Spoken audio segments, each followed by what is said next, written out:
CM Chandrababu తనపై ఉన్న కేసులు ఎత్తేసుకుని సంక్రాంతి కానుక తీసుకుంటున్నారని YCP Uttarandhra regional coordinator Kurasala Kannababu ఆరోపించారు. కాకినాడ రూరల్ మండలం రమణయ్యపేటలో కన్నబాబు క్యాంప్ ఆఫీసులో సమావేశం నిర్వహించారు. చంద్రబాబు అధికారంలో ఉన్నప్పుడు సంక్రాంతికి ప్రజలకు కానుకలు ఇచ్చేవారని, ఈసారి ఆయనపై ఉన్న స్కిల్ స్కామ్ కేసు లేకుండా చేసే ప్రయత్నం చేస్తున్నారని విమర్శించారు. కోర్టులో కేసు నడుస్తుంటే ఏ విధంగా కేసులు ఎలా ఎత్తేస్తారని, సీఎం చంద్రబాబు వ్యవస్థలు నీరుకార్చే విధంగా వ్యవహరిస్తున్నారని తెలిపారు.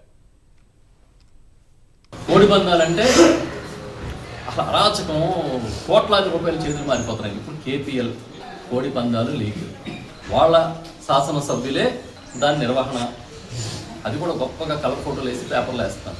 అది కాకుండా అసలు విందు వినోదాలని చాలా గొప్పగా రాస్తున్నారు. అదే జగన్ గారి హయాంలో జరిగితేనేమో క్యాసినోలు అంట, జోదం అంట.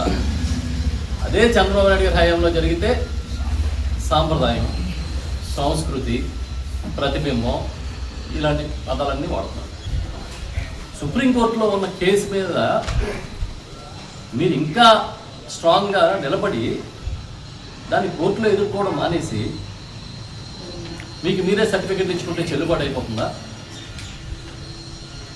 మేము మళ్ళీ చెప్తున్నాం, ఈ కేసులు ఏవైతే ఉన్నాయో, ఈ స్కాములు, దాని మీద వైఎస్ఆర్ పార్టీ న్యాయ పోరాటం చేసి తీరుతుంది.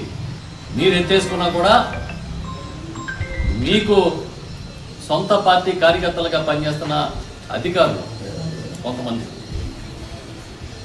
మీకు దీనికి సహకరించిన వాళ్ళందరూ రేపు మళ్ళీ న్యాయ సమీక్షకి, న్యాయ పరీక్షకి సిద్ధంగా ఉండాల్సిన పరిస్థితి.